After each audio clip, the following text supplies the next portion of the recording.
Talang ito ay rated SPG. Striktong patnubay at gabay ng magulang ang kailangan. Maaaring may masiselang tema, lengguwahe, karahasan, sexual, horror o droga na hindi angkop sa mga bata. Ang Tunduman May Langit Din ni Andres Cristobal Cruz. Ito ay nilathala noong 1986 sa Ateneo de Manila Press. Ito ay tinatawag na nobela dahil ito ay may pahinang umaabot sa 360 salita. 360. Ito may salitang umaabot ng 40,000 salita hanggang 100,000 salita. Magandang araw mga kaibigan. Ngayong araw ay tatalakayin natin ang klasikong nobelang Pilipino, Ang Tunduman May Langit Din, na sinulat ni Andres Cristobal Cruz. Ang akdang ito ay sumasalamin sa hirap, pagmamahal, pangarap ng mga tao masalaylayan ng lipunan. Pinapakilala rito ang kwento nila Victor at Alma, dalawang taong magkaibang mundo, ngunit pinagtagpo ng tadhana. Sa gitna ng makulay at magulong realidad ng mundo, masisilayan natin ang kanilang pagsisikap na hanapin ang langit sa kabila ng kanilang masalimuot ng kalagayan. Tara tuklasin natin ang mga aral nandun ng nobelang ito Tungkol sa pag-ibig, pangarap at pag-asa ng bawat Pilipino na magkaroon ng magandang bukas. Hello everyone! Ngayon naman, hayaan niyong ipakilala ko sa inyo ang mga tauhan sa nobelang Ang Tunduman Ay May Langit Din na isinulat ni Andres Cristobal Cruz. Ang pangunahing tauhan ay si Victor Del Mundo. Siya ay taga-Tondo na nangangarap na ang katulad niya ay may mahanap na langit para sa kanyang Tondo. Siya din ang kaibigan at kaklase ni Alma. Si Alma naman ay anak mayaman, ngunit piniling mamuhay ng simple at naging asawa ni Victor sa huli. At siya rin ay naging guro sa Torres High School. Next is si Chabeng. Si Chabeng ang totoong may bahay at misis ni Tonyo na may malubhang sakit. Sumunod naman ay si Dolores. Si Dolores ang dating kabandera nila Alma na nabuntis ng kanyang ama at binayaran na lamang upang umalis at manahimik. Sumunod ay si Lucas. Si Lucas ang nakakatandang kapatid ni Victor na kilala sa kanilang lugar. Ang mga tauhan ay sumasalamin sa iba't ibang aspeto ng buhay sa Tondo, tulad na lamang ng kahirapan, pag-ibig, pangarap, at pagsusumikap para sa mas magandang kinabukasan. Sa pamamagitan ng kanilang mga karanasan, ipinapakita ng nobela ang realidad ng buhay sa urbanong lugar at ang laban para sa pagkakapantay-pantay at pag-angat sa lipunan. Tara, ating tuklasan ang buod ng Ang Tunduman May Langit Din ni Andres Cristobal Cruz. Tumawag si Flor kay Victor upang anyayahan ito makipagkita sa kanya sa isang palamigan sa Quiapo. Napag-alaman ni Victor na si Flor ay 2 buwan nang nagdadalang tao. Nangangamba si Flor na totoo ang sinasabi ng babaeng pumunta sa kanyang apartment at sinabing siya ang totoong asawa ni Tonyo na ama ng dinadala ni Flor. Nangako si Victor na aalamin kung totoo ang kinakatakutan ni Flor.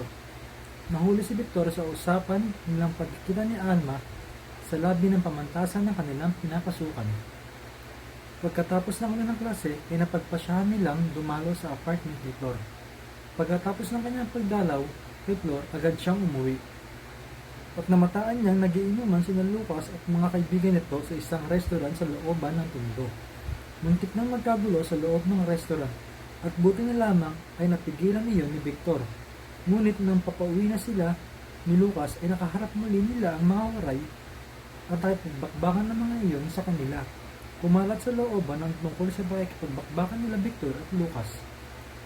At sa klase nila Victor at Alma ng Philippine History ay kunestyon ni Victor ang librong sinulat ni Aguila na isang autoridad na kasaysayan ng Pilipinas.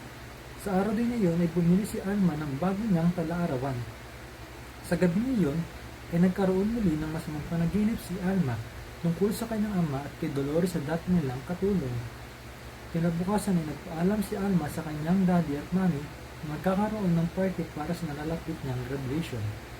Inanyayahan ni Alma ang kanyang mga kaklase at si Victor at dumating ang araw ng party na Alma, ngunit siya ay malungkot dahil sa hindi sinunod ng kanyang mga magulang ang kagustuhan niya na sila lamang ang kanyang mga kaklase ang magpa-party at nagtungo muli si Victor sa apartment ni Flor bago pumunta sa party ni Alma.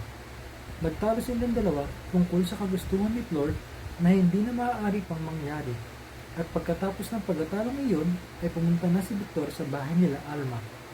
At dahil na rin sa pamimilit ni Alma at sa pamilya ni Victor ay napagpasya nitong dumalo sa kanilang baccalaureate at graduation dahil sa ayaw niyang ipagkait ang kaligayahan ng sa kanyang pamilya. At dumating ang araw ng kanilang baccalaureate nila Alma at Victor. Sa araw na iyon, iniregaluhan ni Victor si Alma at kinabukasan ay araw ng graduation nila Alma at Victor. Sa araw naman na iyon, inagregalo si Alma kay Victor ng isang fountain pen na may naka-engrave na Victor and Alma. Si Flor naman ay nagregalo kay Victor ng isang relo. Lumipas ang ilang pang mga araw na balitaan ni Victor na nakapagtayo si Flor ng isang patahian kung saan katulong niya sa pagpapatakbo nito si Dolores. Dinala ni Victor si Alma sa patahian ni Flor at doon nakita ni Alma ang matagal na nang hinahanap na si Dolores. At dati nilang katulong na sa kanyang paniniwala ay nagawa ng masama ng kanyang ama. Dumating ang buwan ng Hunyo, nagsimula na si Alma sa pagtuturo sa Torres High. Ilang pang mga araw ang nakalipas at pumunta si Alma sa patayan nila Flor upang kausapin si Dolores at ibigay ang sustento nito para makatulong at makabawi sa maling nagawa ng kanyang ama. At si Victor naman ay tinulungan ni Packing upang makapagturo sa Torres High. Nakatanggap agad siya ng appointment bilang substitute teacher sa paaralan. Nagkita muli sina Alma at Victor sa Torres High kung saan pareho silang magtuturo. Dumating na ang araw ng panganak ni Flor at sa araw na iyon ay hindi nagpahuli si Tonyo. Naroon siya upang makita ang kanyang anak kay Flor. Pagkatapos ng pangyayari iyon ay napagpasihan ni Tonyo na ipagtapat sa kanyang may bahay na siya ay may anak kay Flor. Naging maayos ang usapan ng mag-asawa at napagpasihan nilang dumalaw kay Flor sa ospital.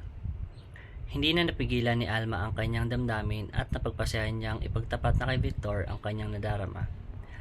Sa araw din na iyon ay ipinagtapat ni Alma sa kanyang daddy na alam niya ang tungkol sa kanilang dalawa ni Dolores. Nasabi niya iyon nang dahil sa pagtatalo nila tungkol sa pagkikita nila ni Victor.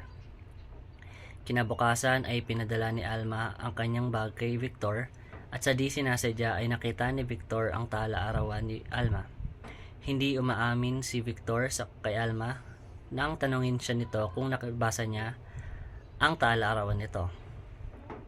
Lumipas ang mga araw at mas lalong nagkamabutihan si Victor at Alma.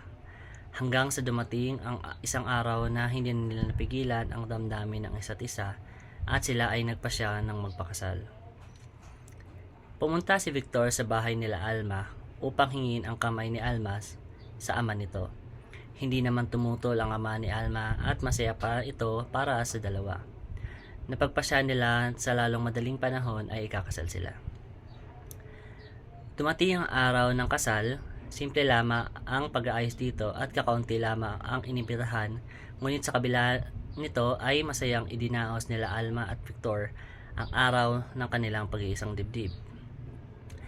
Sa gabi ng kanilang kasal ay nakapag-isa ang bagong kasal. Inihandog ni Alma ang kanyang tala-arawan kay Victor at ibinigay naman ni Victor ang kay Alma ang panganay nilang halik sa isa't isa. Doon ay pinagtapat na ni Victor na nabasa niya ang tala-arawan ni Alma. At pagkaraan ng ilan pang sandali, doon sa pook na iyon ng tundoy sinimulang likhain. Sa kabila ng ingay ng mga nagsusumbatang politiko, ng dalawang nagkakaisa at nagkakaugnay ng pangarap ang isang bagot matapang na daigdig. Isang daigdig na kay palay may sariling langit na biyayay ng pag-ibig. Tao laban sa sarili. Sinusubukan ni Victor na baguhin ang kanyang sarili. Sinusubukan niyang sumabay kay Alma. Ganon din si Alma. Gusto niya sumabay kay Victor. Gusto niyang baguhin ang dating Alma na dating sanay sa loob.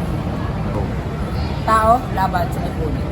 Si Victor at si Alma ay parehas nilalabanan ang lipunan para sa kahirapan. Si Victor ay isang mahirap lamang na lumalaban sa kahirapan, habang si Alma naman ay isang maluhong tao na lumalaban para sa mga mahihirap. What is may insight about tundaman ay langit din. Ang pinakamalaking issue sa historiang ito ay ang kapangyarihan ng mga taong may kaya dahil para sa kanila, mabilis nila nakukuha ang kanilang ninanais dahil sa paggamit ng salapi. dahil kaagad din nila napapatahimik ang isang tao dahil sa kanilang soul na binigay. Sa mayayaman, ang mas mahalaga sa kanilang diploma dahil ito ang nagpapatibay ng pagtatapos sa pag-aaral. Samantalang ang katalinuhan at karunungan naman talaga ang siyang wastong katibayan ng pagtatapos sa pag-aaral. Ang tundaman ay langit din ay may tuturing na biyaya ng maraming ugnayan sa isang panahon ng pag-ibig. Narito ang maraming pagsubok, kabiguan at tagumpay.